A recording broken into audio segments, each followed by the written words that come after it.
Big welcome to today's video.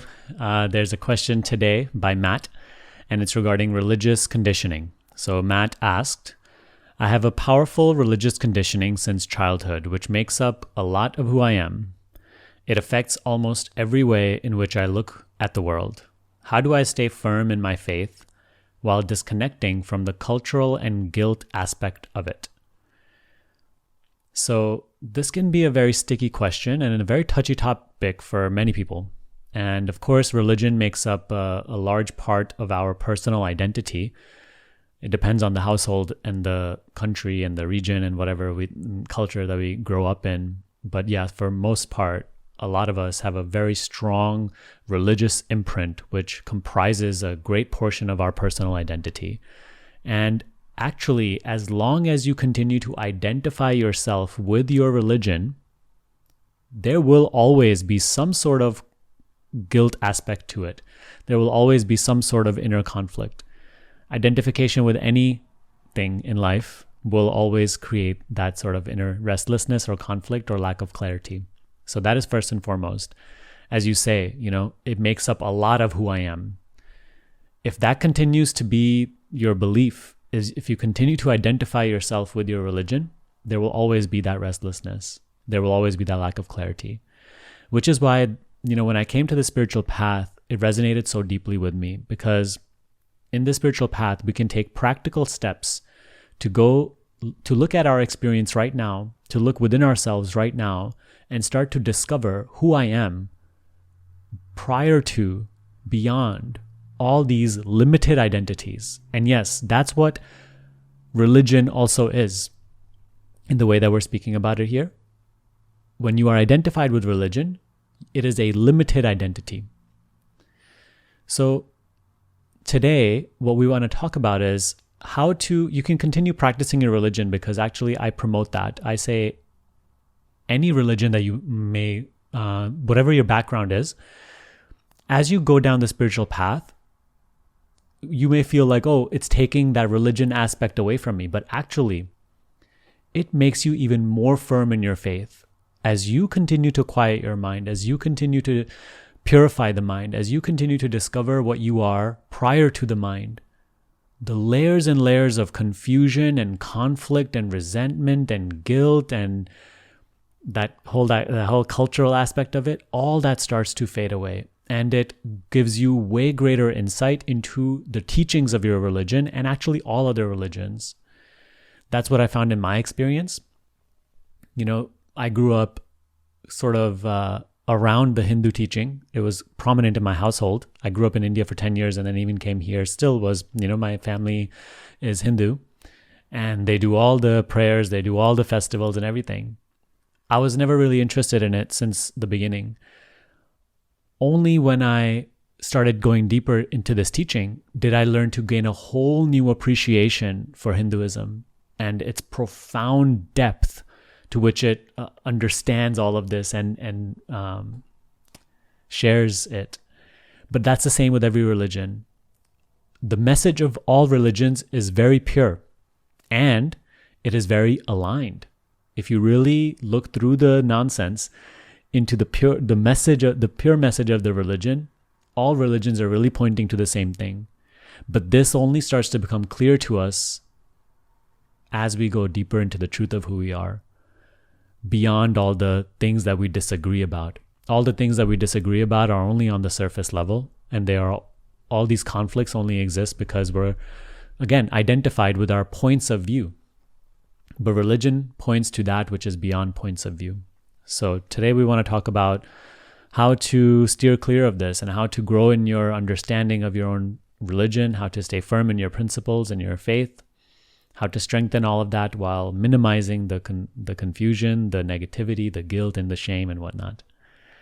So let's start here. The two things that no religion is against is, one, quietening your mind. I think all religions can agree that by quietening your mind, bringing clarity to your mind, bringing certain stability to your mind, you will have a better life. And two, purifying the mind. I don't know what religion goes against purifying the mind. And what I mean by that is actually learning to observe your life So let's start with purifying your mind. How do you purify your mind? You learn to observe your own character. You learn to observe your own personal self and your activities and your actions. And you start to really alertly, keenly start to look at how your actions are affecting your life. Start to observe how certain actions, even though in those moments when you felt that you were acting really correctly and this is what I should do, but certain actions and certain motives that you act from, they create dysfunction and pain in life. Whereas there are a certain set of actions and motives, when you act from them, they create abundance, harmony, well-being in your life. Just this small little observation of your own character does a massive difference for you, because it starts to help you see what motives, what thoughts, what intentions create harmony, pain, not just for myself, but for in the entire world. And what motives and intentions and actions create well-being and harmony and abundance, not just for me, but for everybody. And from that, you can start moving from here to here. So you see, this purification process must always go on. In the spiritual teaching, we call this self-observation, or observing your person, just constantly being the observer of all that is happening. Because in observation without judgment lies an intelligence which helps you make the necessary changes and move from darkness to light. So this is a constant purification of mind that's happening on the action level, where your mind is becoming lighter and lighter. Through this mental purification, all the guilt, the shame, the resentments, the anger, the fear is going to start to leave your mind. Now, the other side of this is the meditation practice. You don't have to necessarily, if let's say your religion is against meditation, you can look at it as prayer. Time that you set aside every single day where you completely shut off the senses, meaning you just close your eyes and you're sitting. And in those moments, you're becoming empty of yourself, meaning surrender to God. In those moments, don't be a mere person. Let go of all thoughts. When thoughts keep arising, just keep bringing your attention back. You can look at it in two different ways. You can look at it in a very practical way where you're just training the mind to be quiet, right? That won't trigger any religious guilt for doing this practice. Or you can look at it as surrendering to God. You're becoming empty of yourself and you're giving yourself to God. You know, prayer shouldn't just be asking God for well-being and taking care of my family and my loved ones and whatnot. Prayer should be emptying yourself. Prayer should be being one with your Creator. Prayer is a silent embrace of being. So in that prayer, you're going to constantly see this mind come up and bring you into personal concerns. But in that time that you have with God, you let go of all personal concern. It is not time to embrace or entertain any personal concern. That is your time with God, where nothing personal matters. You are turning inward into the kingdom of heaven, or whatever your religion says it as. Because you see, as you continue to do that every single day, empty, this is what triggers an even greater purification of mind and actually feeds into your self-observation, which further purifies the mind. So it's like it feeds into itself. Meditation, quietening the mind, purifying the mind, it is so crucial, because from there you begin to, a clarity begins to arise, a wisdom begins to arise, from where you are able to understand the teachings of your religion way better without all of the conceptual baggage and the cultural baggage that's around it. And you begin to really experience what even the teachings of your religion are pointing to. You begin to see the alignment between all these teachings and how they're pointing to the same thing. Not on a mere conceptual level, but an experiential level.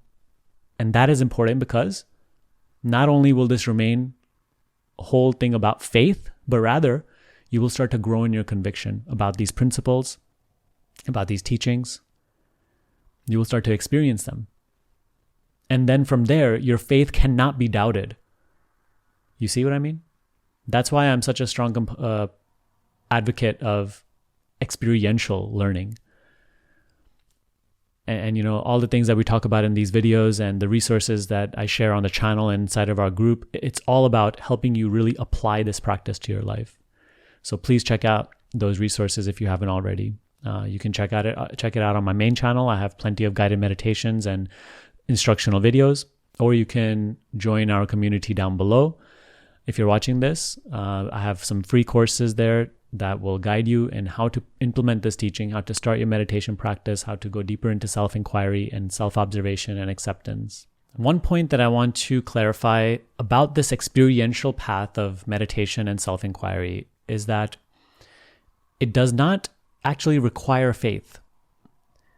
Faith helps, but even if you're very skeptical, it is equally fine as long as you're willing to actually look into your experience and confirm what the teaching says.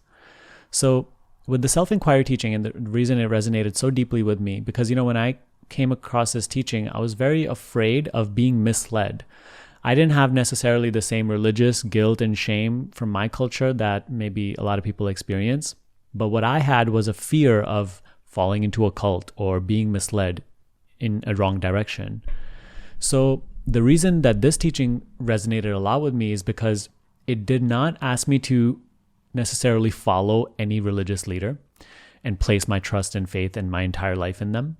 It did not ask me to follow or place my entire sense of identity in some sort of ideology or belief system. It gave me a certain hypothesis to test in my own experience. It made me aware of the fact, and again, this is a fact, not a belief, that the only true thing that I can say about my experience is I am. I am is which is your sense of being. I am, which is your sense of knowing, your sense of being alive. It's your aliveness. It is your non-conceptual, impersonal beingness, aliveness, knowingness. It is the only fact of experience. Because it is, your experience may be. Because I am, only then I may be religious or non-religious, lost or found, you see? We can talk about, this religion's right or that religion's right, or this is what this religion believes and that's what that religion believes and this is why this is correct and not right and this is not correct. That's all conceptual discussion. Anything that thoughts can say is conceptual, but your beingness is not conceptual. Our beingness is the one common shared experience, no matter if you are born in the other side of the world, in a different religion, with a different color of your skin, with different belief systems, different occupation, different gender. It does not matter. Being is one, call it experience, that we share. And the path of self-inquiry and meditation helps us to simply turn our gaze to that fact. Doesn't even ask us to do anything with it. It just helps us to take our attention away from the constant thoughts about who I am and whatnot to this fact of being. I found by turning inward, and this is what you start to discover, that all religions are pointing to this inwardness. Turn within yourself, that as you begin to turn inward, all the conceptual baggage of your culture and whatnot, all your identities, all that stuff starts falling away. You start to see how silly it is to constantly place your sense of identity in thoughts and what they say. How that is all conceptual. That your personal identity is nothing other than a bundle of concepts, bundle of identifications. That your true identity is beyond all differences. So that is what we have to start to discover and start to look at. And that you can only do experientially. You cannot do conceptually. We can talk about it for ages, but that will have no benefit. Which is why the path of self-inquiry meditation is learning to turn to, acknowledge, become aware of our non-conceptual being, I am.